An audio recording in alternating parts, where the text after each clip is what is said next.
Nelson Mandela once said, reconciliation means working together to correct the legacy of past injustice. But when is the last time ERIAS LUKWAGO talked to the KCCA Executive Director Jennifer Musesi or the Minister for Kampala Frank Tumwebaze? The interview continues now. Lately, we've seen that opposition in this city, in Kampala, has been contained by NRM, all their movements. I mean, we've seen it. Whenever you attempt any protest, we see tear gas in, we see you escorted to everywhere you're going. What's your next move? How are you going to continue with this? Mandela spent 27 years at Robben Islands.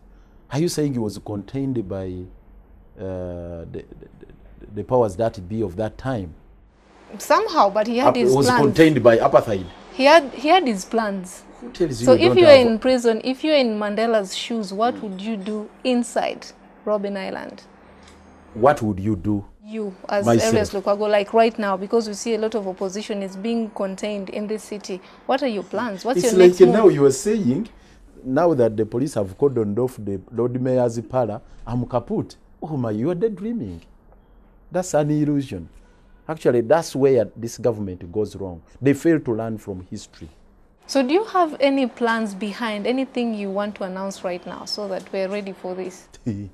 Why would I make announcements now? I mean, we will be happy to hear your plans. Maybe we'll be able to support you. I mean, the people need to hear. You have supporters. I will disappoint you. It's a struggle, it's a cause. But the message I want to send, to put across, we are not seated.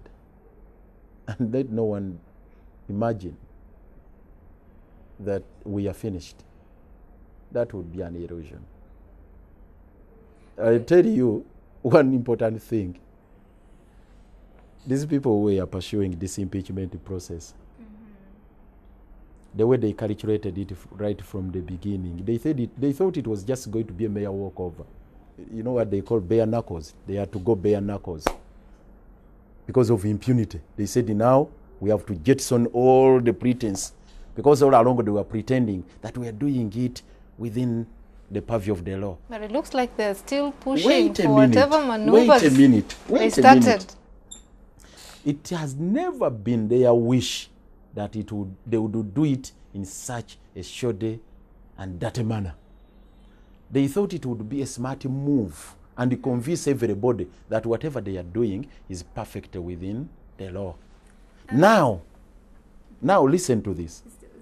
I'm concluding on this point. What has happened?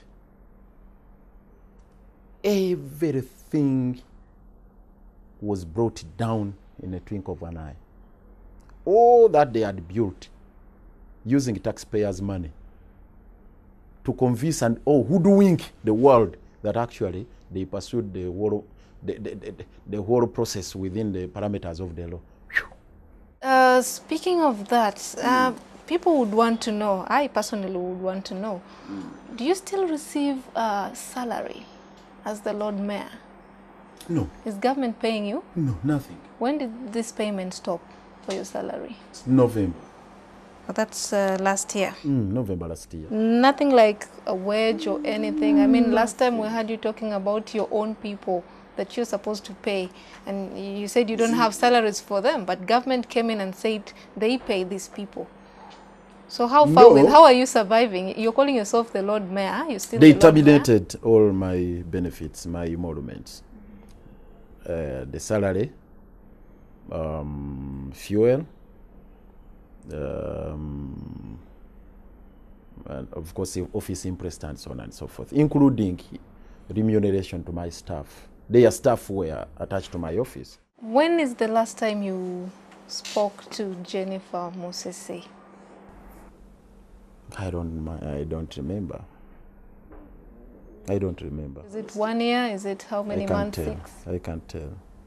So there's nothing like any reconciliation efforts being made. How about Frank Tumwebaze? How about Frank Tumwebaze? Have you spoken to him, and when was the last time you two? I don't remember. Could be a year. You must have at least some estimation. Tell me if it is a year, last year, maybe. I met him at the airport. I was coming from Colombia. He was flying out.